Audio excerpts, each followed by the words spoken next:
Bueno, como sabéis, estamos haciendo una serie de predicaciones de Jonás. Vamos ahora por el capítulo 4 y estamos ya en la última parte. Y a todos los que nos gusta el cine, que nos gusta ver una buena película, nos gusta que acabe bien. No nos gusta ver una película, mira, si vamos a ver una buena peli, una buena trilogía, una serie, vamos a ver algo y el final no nos convence, le ponemos una mala nota. A mí me ha pasado, yo he visto películas que durante todo su trayecto han sido una película increíble, pero el final ha sido un desastre y entonces yo al final he acabado diciendo no me gusta la película. Y en las películas hay varios tipos de finales, están los finales cerrados, historias que acaban y se acabó, y los finales abiertos, que no se sabe cómo acaba, porque no dicen cómo acaba exactamente. Y hoy vamos a ver una historia de Jonás, un final de Jonás, capítulo 4, pero que acaba con un final abierto.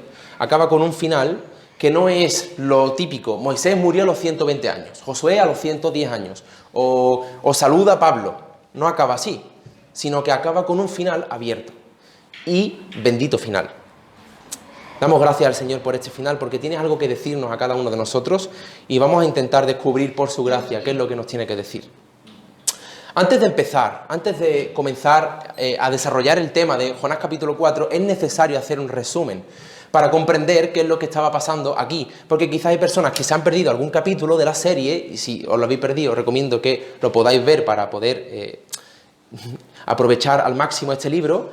Pero vamos a ver un pequeño resumen. Jonás, ¿quién fue Jonás? Jonás fue un profeta. Jonás fue un profeta que Dios lo llamó. Es decir, Jonás estaba en Israel tranquilamente un día y escucha la voz de Dios diciendo: Jonás, ve a Nínive y predica. ¿Qué era Nínive? Nínive era una ciudad extranjera, una ciudad que no pertenecía al pueblo de Israel. Entonces Jonás tenía que salir de su país e ir a otro país, a Siria, a predicar a un pueblo gentil. ¿Qué es lo que hace Jonás? En el capítulo 1, Jonás dice: no quiero ir. Entonces decide huir, intentar escapar de Dios. Y entonces en ese proceso de intentar escapar de Dios, él sufre una serie de acontecimientos, lo tiran al fondo del mar, lo traga un pez, y él está dentro de un pez durante 3 días, es decir, una serie de acontecimientos que a Jonás le hace darse cuenta de que no puede escapar del Señor. Entonces Dios manda el pez, lo traga, está dentro de 3 días, sufre una aparente transformación y luego lo suelta de nuevo en tierra de Israel.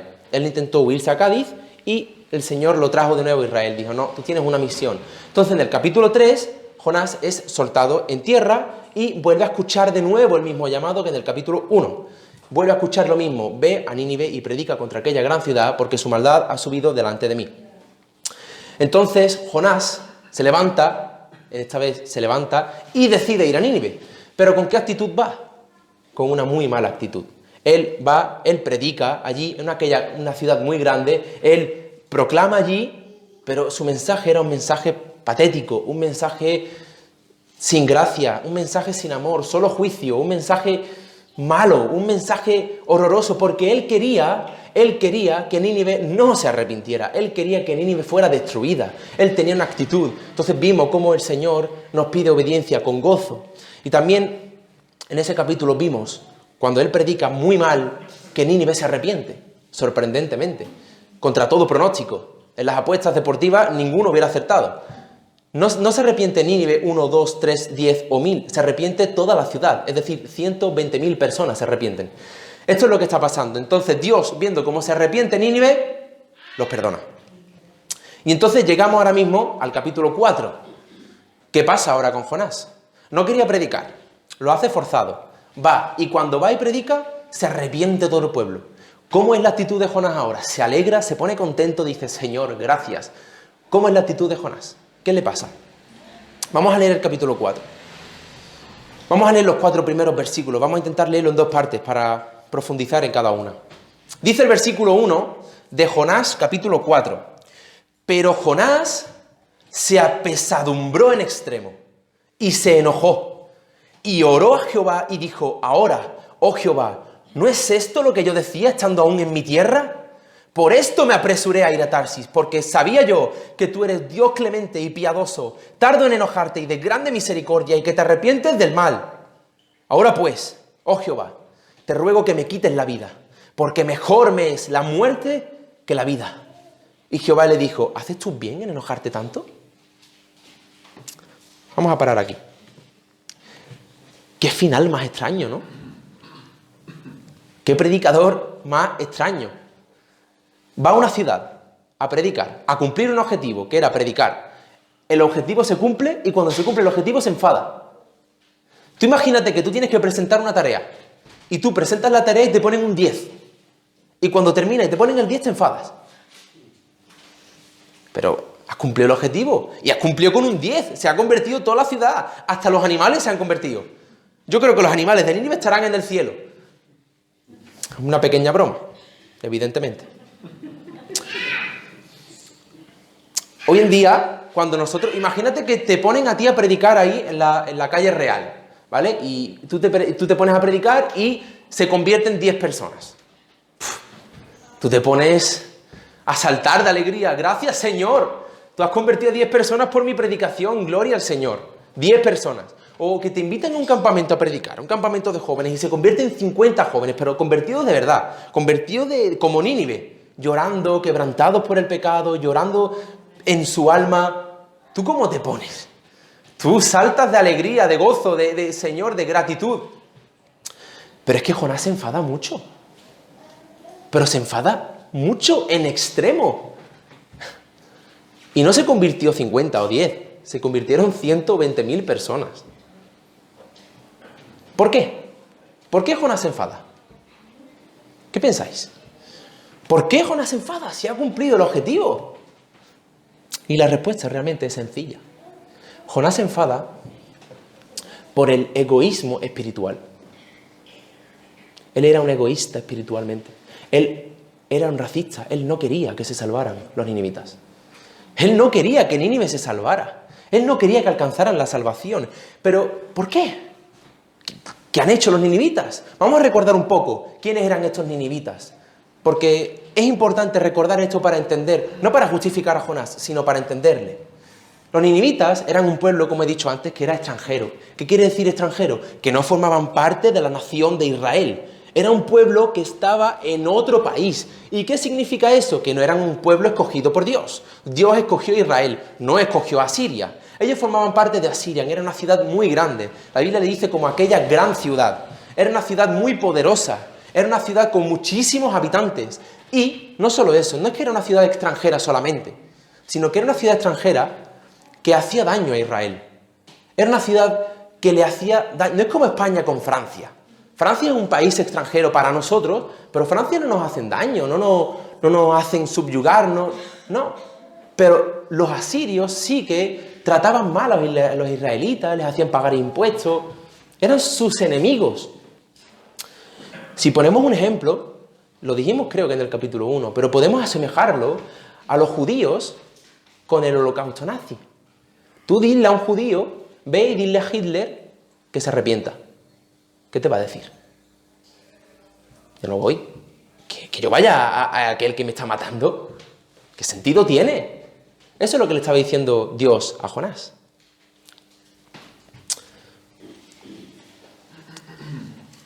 Y Jonás no quería. Él se negaba a la voluntad de Dios.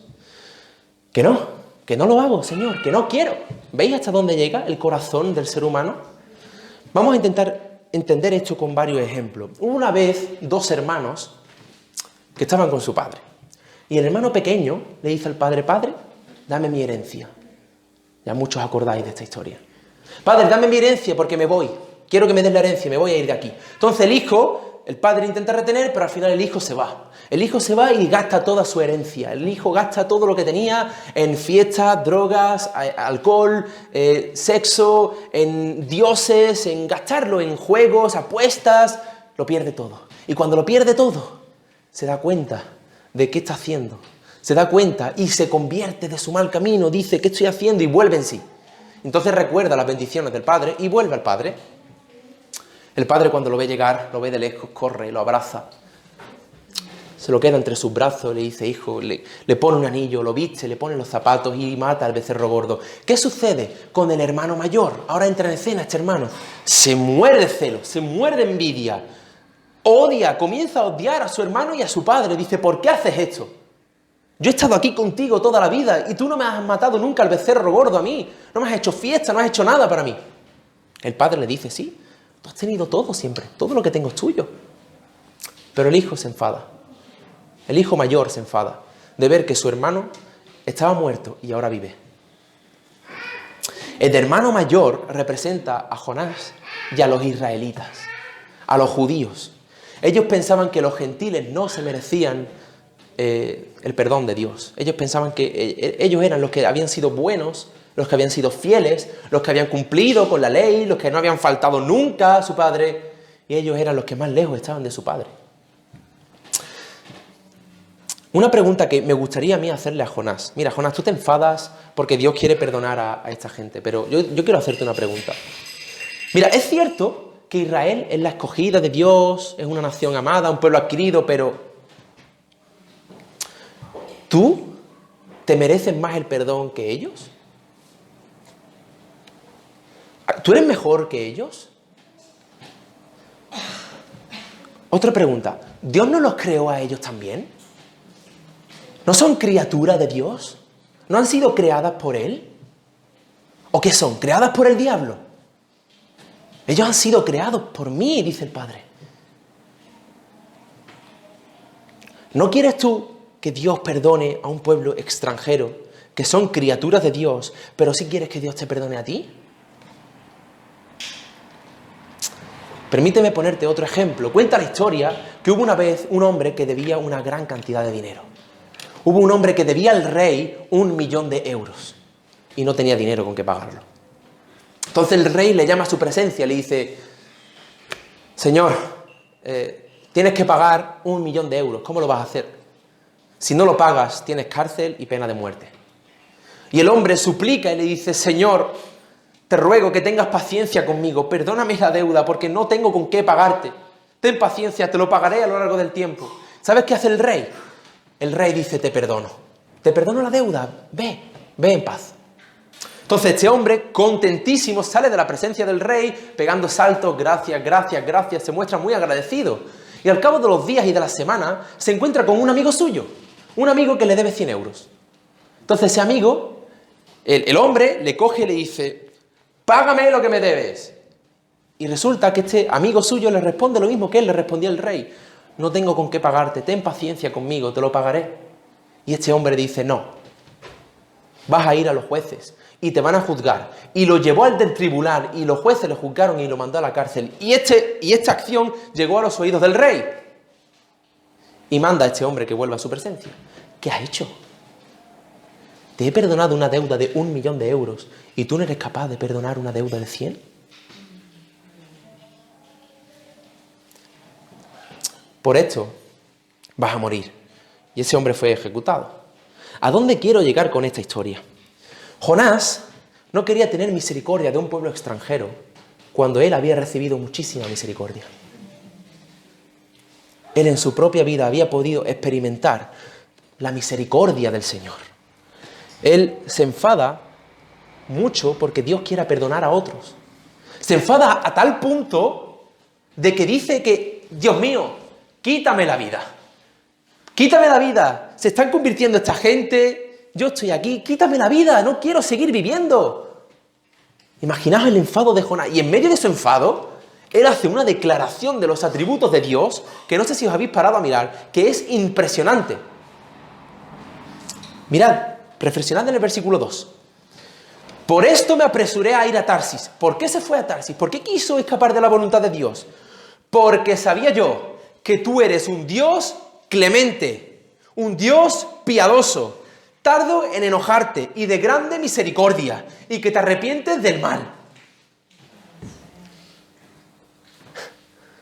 Jonás declara lo que ya Moisés declaró en Éxodo 34, 6 y 7, y lo que los salmos declaran.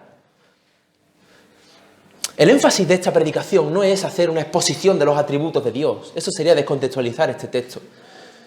Pero el énfasis que se puede sacar aquí es cómo alguien que conocía tan bien la teología, cómo alguien que conocía tan bien los atributos de Dios podía llegar a odiar los atributos de Dios. La culpa es que tú eres un Dios clemente. Mira, puedes saber mucho de teología, puedes saber mucho de la Biblia, puedes haber estado 30 años en la Biblia, en la iglesia, pero tu corazón puede que no ame al Señor. Mira, tú puedes haberte leído el libro de Teología Sistemática de Wayne Grudem. No sé si lo conocéis, un libro impresionante. Tú te lo puedes saber de memoria. Tú puedes definirme toda la Biblia como tú quieras. Pero es que eso no te salva. Te salva tener un corazón renovado. Necesitas un corazón nuevo, un corazón que ama los atributos de Dios. No un corazón que odia los atributos de Dios, sino un corazón que lo ama, un corazón que ama al mundo, un corazón que ama hacer la voluntad de Dios, un corazón que ama a los perdidos, un corazón como el corazón de Dios, que Jonás no lo tenía. Y permíteme indagar más y aplicarte más este punto, antes de pasar a la siguiente parte. ¿Sabes a quién Dios te está pidiendo amar? ¿A quién tienes que amar y a quién tienes que buscar? A tu enemigo, a los perdidos. Eso fue a lo que Dios le pidió a Jonás. Él se enfadó porque Dios salvara a ellos. ¿Cómo es tu actitud ante tus enemigos? Mira, tienes que amar. El Señor te pide amar y predicar y orar por tu jefe que te hace la vida imposible. Por tu vecino que te da tanto la lata y solo te hace fastidiarte la vida. Por aquellos políticos que intentan que desaparezcamos de la tierra. Tú tienes que amar a tu compañero de clase que se ríe de ti porque tú te pones a leer la Biblia en el recreo. A esa gente que te trata mal, es a la que tienes que amar. A tus amigos que se burlan porque tú dices que no quieres tener sexo hasta el matrimonio. A ese compañero de trabajo que te llama tonto por ir a la iglesia. ¿Sabes a quién tienes que amar? A las feministas que se ponen desnudas delante de la iglesia a reírse de la iglesia. ¿Sabes a quién Dios vino a buscar también? A padres que maltrataron a sus esposas y abandonaron a sus hijos y que ahora siguen estando lejos del Señor. Esa gente que nos hace daño, si tu padre te ha hecho daño, Dios te está pidiendo que ames a esa persona, que prediques, que busques a esa persona. Tengas misericordia. ¿Sabes de quién más? De aquel a que viola a los niños y luego los mata. ¿Tú te alegras cuando alguien de ellos se convierte? ¿Tú te alegras cuando un hombre te has enterado de que ha hecho daño a tu hijo o a tu hija se convierte? ¿Te alegras? ¿Le has predicado alguna vez? Son personas perdidas. Son personas que no saben lo que están haciendo. Son personas que hacen daño. Son personas que no se merecen la gracia de Dios. Pero la pregunta es, ¿tú sí? ¿Tú sí te la mereces? Jonás, ¿tú te mereces la gracia? Más que los ninivitas, sí, ellos son un desastre. Ellos adoran a un montón de dioses, a Dios Ishtar, Dios no sé quién, ellos hacían el mal. Pero ¿tú te mereces algo más? ¿Acaso ellos no han sido creados a imagen y semejanza de Dios, tal y como tú?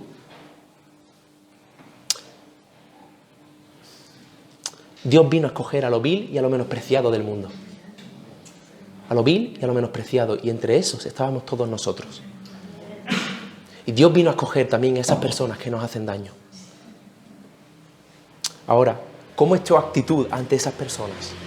¿Cómo es? ¿Cómo las tratas? ¿Te enfadas si alguien se acerca a predicarle el Evangelio? ¿Te niegas a hacerlo en lo más profundo de tu corazón porque te piensas que eres mejor que ellos? Espero que cada uno esté pensando en la persona. Yo he puesto varios ejemplos, pero aquí cada uno tiene su ejemplo. ¿Estás odiando a alguien en tu corazón? ¿Eres como Dios, clemente y misericordioso? ¿Lento para la ira y grande de misericordia? Sé que este es un mensaje muy fuerte, porque te estoy pidiendo que ames a aquel que te odia. Jonás tenía que amar a los que le odiaban. Jonás no quería y se enfadó. Se enfadó porque el Dios le hizo hacerlo y él no quería.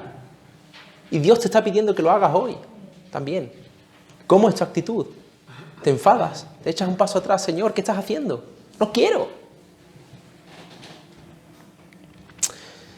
Lo importante no es solamente hacer una buena obra. Lo importante es tener un corazón detrás de esa obra. Porque tú puedes hacer muchas cosas, tú puedes convertir a 120.000 personas y tú irte al infierno.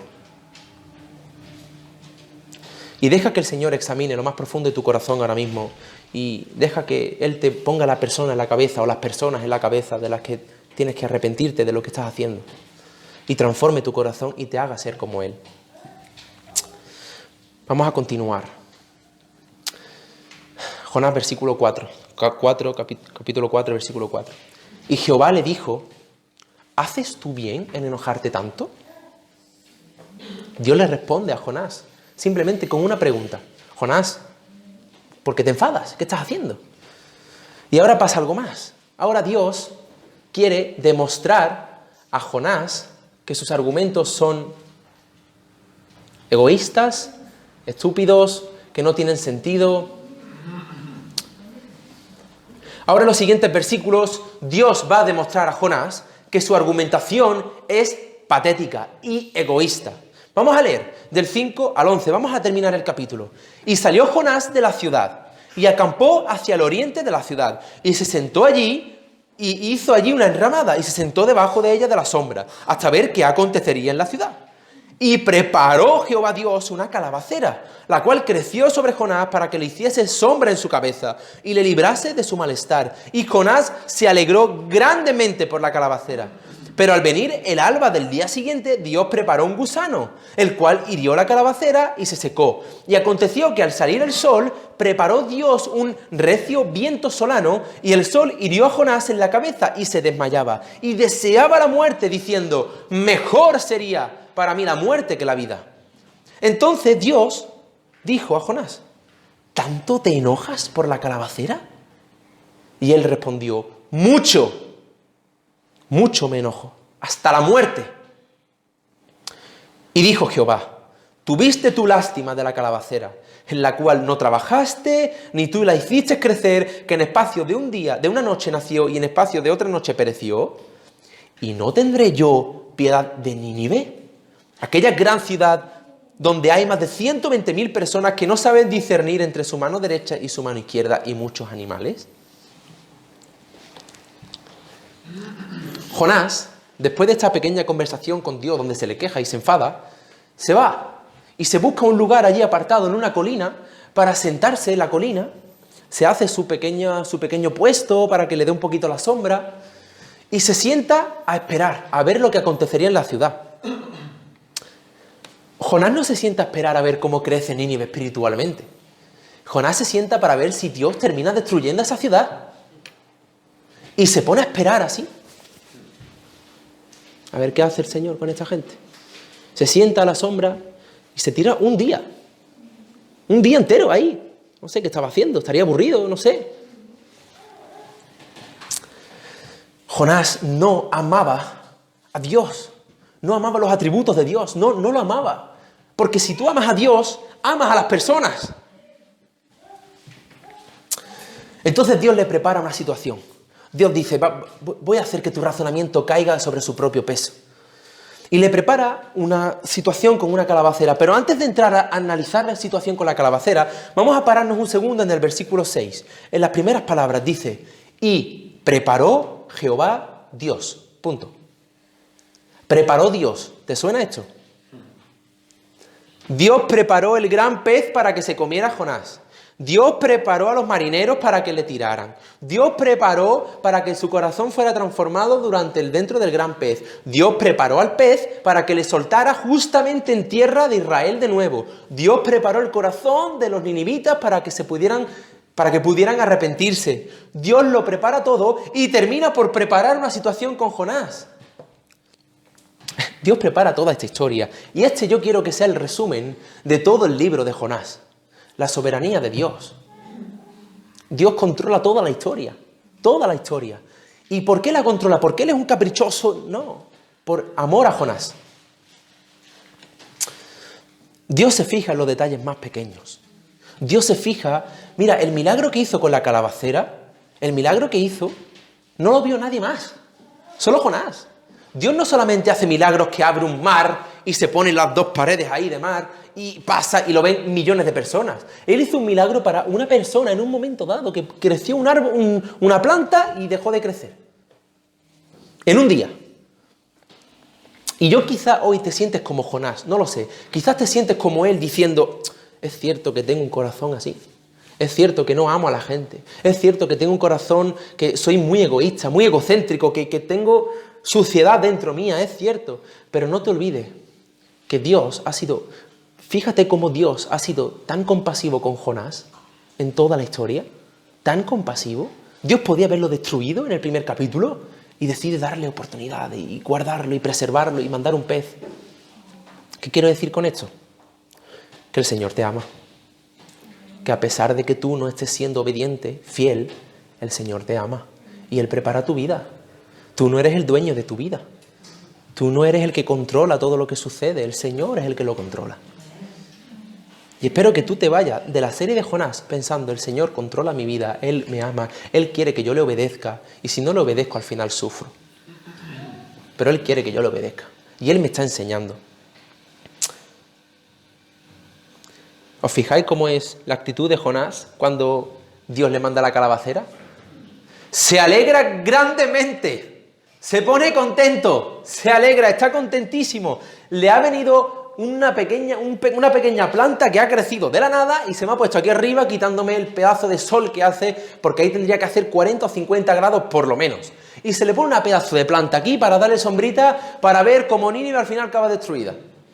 Jonás estaba en la gloria, le faltaba un Coca-Cola. Estaba súper contento, estaba súper a gusto allí. Y al día siguiente, Dios decide quitársela. ¿Por qué? ¿Es Dios caprichoso? Dios, hay que ver que me has quitado la planta, me la acabas de dar, hijo, déjamela un par de días por lo menos. No, Dios no es caprichoso. Dios no es así. Dios quería enseñar a Jonás una verdad muy importante, que su razonamiento estaba siendo estúpido, egoísta y sin sentido. En comparación con él. Cuando se seca la calabacera, le empieza a dar el sol, Dios de nuevo prepara un viento para que Jonás casi llegara a un punto de desmayarse, a tal punto que deseara la muerte de nuevo. Es que Jonás no quería vivir, Jonás estaba... Mira, Nínive se arrepiente, yo estoy aquí sufriendo por el sol. Señor, mátame ya, ¿no? No tiene sentido vivir esto. Cuando vuelva a Israel, ¿qué me van a decir esta gente? Cuando yo vuelva allí, a mi casa, ¿qué tú has hecho qué? Pero si esta gente nos están matando. Yo no tengo ganas de vivir, mátame. Y aquí es cuando entra el Señor de nuevo, para terminar con esta historia. Y le dice, ¿tanto te enfadas por la calabacera, de verdad? Y Jonás responde, sí, hasta la muerte me enfado. Y Dios le da una lección. Mira, Jonás, te preocupas por una calabacera, por la cual no has hecho nada, que te vino por gracia, que una calabacera que no has hecho nada por ella y te entristeces por ella. ¿Y no te entristeces por Nínive? Profundiza en esto. Jonás se preocupa más por una planta que no tiene sentimiento, que no es capaz de hablar, que no tiene un corazón, que por 120.000 personas que están perdidas y arrepentidas. ¿Te das cuenta? Y vuelta a lo mismo. Hay que hacerle preguntas al texto. ¿Por qué? ¿Por qué se preocupa más Jonás por una planta que por las personas? Porque la planta, porque esa calabacera, a Jonás le produce descanso. A Jonás le produce placer, recibe algo de ella. Jonás es su descanso la planta. Él no ha trabajado por ella, no ha hecho nada por ella, él siente que su preocupación reside en ella porque ella es la que le da descanso. Ella es la que le hace gozo, la que le hace terminar teniendo alegría. Y a veces leemos estos pasajes, no sé si alguna vez has leído la historia de Jonás, me imagino que la mayoría de aquí sí, y lees este pasaje, lees lo de la calabacera y dices, bueno, vale, ¿y esto qué tiene que ver conmigo? Yo no me preocupo más por una planta que por el Señor. Pero te voy a hacer una pregunta. ¿Qué te quita el sueño? ¿Qué te preocupa más? ¿Que en San Fernando el 99% no conozca al Señor? ¿O el partido de España-Suecia de esta noche? ¿Qué te preocupa más? Podéis reíros por dentro y podéis pensar por dentro, hay que ver. Pero analízalo. Hombres, los hombres de hoy en día, con el fútbol es una locura. Les importa más cómo ha quedado el Madrid en la final de la Champions que estar en una reunión con su iglesia, que las cosas del Señor. ¿Por qué? ¿Qué te da el fútbol a ti? Te da descanso, te da alegría, te entretiene, te da placer, te gusta, lo disfrutas. Y tú puedes pensar, yo sé que tú puedes estar pensando, porque es lo que yo estaría pensando. Bueno, es verdad, a mí me gusta el fútbol, pero bueno, yo lo controlo, tampoco es para tanto. Yo lo controlo bien. Déjame profundizar más en tu corazón. ¿Tú le dedicas más tiempo a leer y ver los deportes en su totalidad o a la Biblia? ¿A qué le dedicas más tiempo a la semana? ¿Tú ves todos los deportes cuatros, todas las noticias del fútbol de la noche? ¿Tú ves hasta los chiringuitos? ¿Tú ves todos los partidos, hasta el femenino, que no se ha visto nunca? ¿Tú lo ves todo? ¿Y cuánto tiempo pasas en la Biblia? ¿Tú te enfadarías, o sea, te enojarías si hoy el pastor propusiera que saliésemos a evangelizar y que hoy que hiciésemos una oración o vigilia justo en el partido de España hoy, que se juega el Mundial? ¿O en la final de la Champions? ¿O en un partido importante? Analízate. ¿Qué te preocupa más? ¿Algo que te produce placer? Ya sea el fútbol, mujeres puede ser, por ejemplo, la moda, las tiendas, la televisión, el sofá, el coche nuevo, tu siesta, tu descanso. Todo lo que tienes, todo lo que tienes es que te lo ha dado Dios, no te olvides. Te lo ha dado Él. Y tú decides por qué quieres tener más amor. Jonás decidió amar más a una planta por la que no hizo nada que por 120.000 personas que se estaban perdiendo. Él se compadecía, pobrecita la planta. Hay que ver la planta. Se ha puesto ahí, se ha pudrido en un día. Hay que ver, pobrecita, a ver si crece otra. Y esta gente, 120.000 personas que se morían, que iban al infierno de cabeza, no le producía a él nada en su corazón, no le quitaba el sueño. Pero la planta sí, a tal punto de enfadarse, a tal punto de desear la muerte. ¿Por qué? Porque la planta producía descanso. Y la pregunta para ti es, ¿qué es lo que a ti te produce descanso? ¿Hacer la voluntad de Dios? ¿El Señor? ¿La vida de las personas? ¿Dios es tu descanso? ¿O el resto de las cosas que tienes? Cada uno con su ejemplo. ¿Qué te produce más descanso a ti? Jonás, el Señor no era su descanso. Porque si su descanso hubiera dicho como Pablo, tú me has dado, tú me has quitado, sea el nombre de Dios bendito, como Job. Tú me das, tú me quitas, sea tu nombre glorificado. Tú me has dado una planta, gloria a ti, tú me la quitas, gloria a ti, pero lo que me importa es tu gloria, no la mía. Arrepiéntete. Pide perdón al Señor. No vengas aquí a escuchar la palabra y salir como antes y ni siquiera acordarte. Cuando llegues al martes a la reunión, ni siquiera acordarte de lo que hemos estado predicando cada domingo. Quédate, profundiza aquí, quédate. Arrepiéntete delante del Señor. Si te preocupan más estas cosas, arrepiéntete. Si el Señor no es tu descanso, arrepiéntete. Si estás poniendo tu descanso en las cosas que tú puedes hacer, o las cosas que te vienen, que tú no puedes hacer, como la calabacera, estás teniendo ídolos delante tuya. Intento ser claro, intento ser transparente con vosotros, hermanos, porque a mí es el primero el que el Señor me ha hablado con este mensaje. Somos muy egoístas. Nos amamos mucho y amamos muy poco. Pensamos mucho en nosotros. Y a veces pensamos que estamos amando a los demás por el simple hecho de hacer una buena acción. Bueno, le he hecho una buena obra, lo he invitado a casa un día, le he pasado 10 euros le he invitado a comer. Es mucho más que eso. Es mucho más. Amar a las personas es mucho más que hacer una buena acción. Es que tu corazón esté detrás. Y aquí en esta sala, quizás, hay personas como Jonás, que son celosas del Señor, de la ley, de Dios, de la palabra, de la iglesia, pero son personas que no han sido transformadas por Él, que no tienen un corazón renovado. Son personas que conocen al Señor, de oídas, pero que sus ojos no lo han visto. ¿Por qué? Porque no aman. ¿Quién dice que puede amar al Señor si no ama a los demás? ¿Quién? ¿Quién puede hacer eso? El Señor dice que nadie. Dios quería que Jonás se diera cuenta de su error. Su error era gravísimo. Él estaba poniendo su confianza, él amaba más una planta que a las personas. Y Dios aquí le deja claro que su razonamiento es estúpido, que es un ignorante. Y yo no sé cómo Jonás respondió a toda esta historia. Porque, como hemos dicho al principio, este es un final abierto. No sabemos qué es lo que Jonás... Si Jonás acaba arrepentido, quebrantado, o si Jonás sigue así y al final acabó en el infierno. Yo no lo sé. Pero lo que yo sí sé es que el Señor te da la oportunidad a ti hoy de arrepentirte.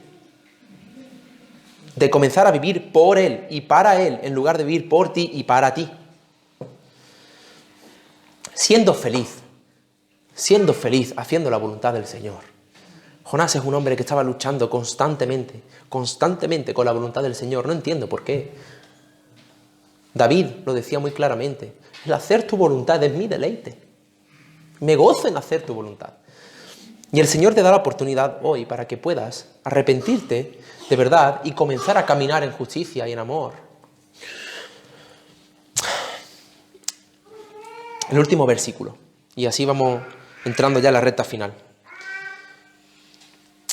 Versículo 11. ¿Y no tendré yo piedad de Nínive, aquella gran ciudad, donde hay más de 120.000 personas que no saben discernir entre su mano derecha y su mano izquierda y muchos animales? Hermanos, Dios se compadece de nosotros. ¿Sabes a quién representa Nínive en esta historia? A ti y a mí. A ti y a mí, ¿por qué? Porque tú y yo estábamos perdidos en nuestros delitos y en nuestros pecados, estábamos completamente perdidos. No éramos enemigos de Dios, estábamos en su contra, lo odiábamos. Nosotros estábamos perdidos, estábamos muertos espiritualmente. Y Dios tuvo compasión de nosotros. Él derramó su gracia. Él iba a ser fiel al pacto en Abraham de bendecir a todas las naciones. Jonás no estaba entendiendo eso. Había una promesa en Abraham que se tenía que cumplir, que Dios quería bendecir a todas las naciones. Y en la historia de Jonás se ve cómo comienza eso y cómo culmina finalmente la obra de Jesucristo. Israel no comprendía esto, no lo comprendía. No, la salvación es para Israel. Pero el Señor te ha perdonado. ¿Cómo no vas a poder querer que perdone a los demás? Nosotros éramos Nínive, perdidos.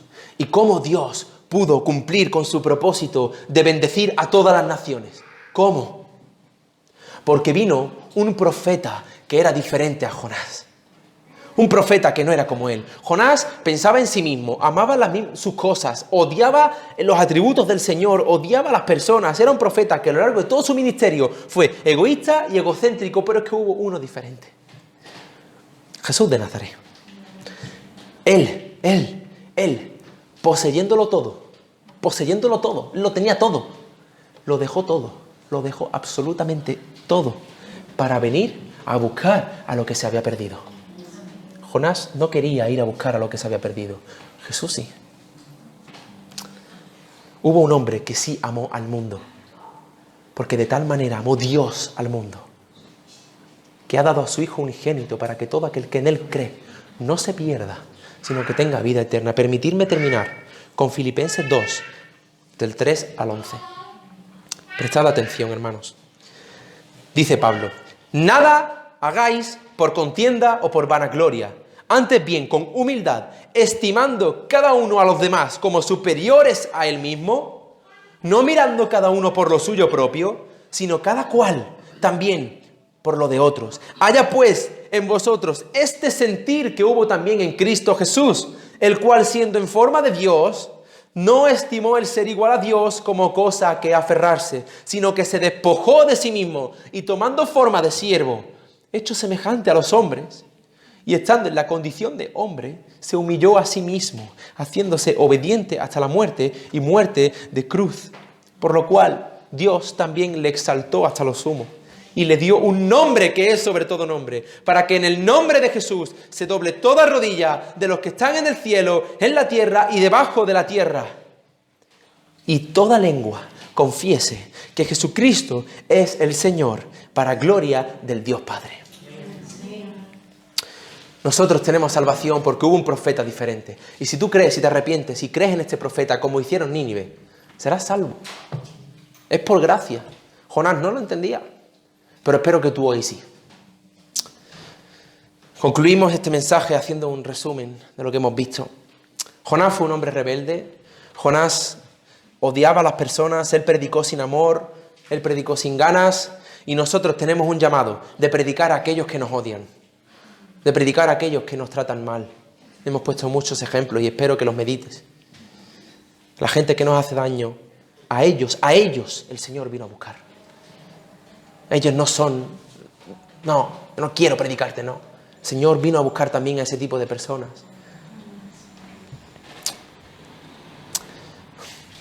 Es muy fácil predicar a los que simpatizan con nosotros.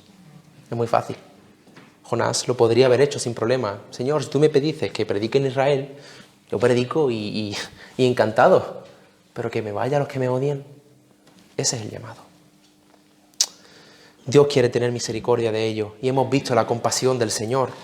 Él es bueno. Nosotros perdemos las miradas en las cosas de la tierra, como es la calabacera, y que cada uno examine cuál es su propia calabacera. Nos miramos a nosotros mismos en lugar de mirar a aquel que es sobre todas las cosas. Jesús nos amó y es por eso que hemos sido perdonados, hemos sido salvados y limpiados. Así que la pregunta con la que quiero que te vayas hoy es, con el título de esta predicación, ¿cómo vas a actuar? ¿Con ira o con compasión? La salvación es del Señor. Que el Señor os bendiga. Vamos a orar.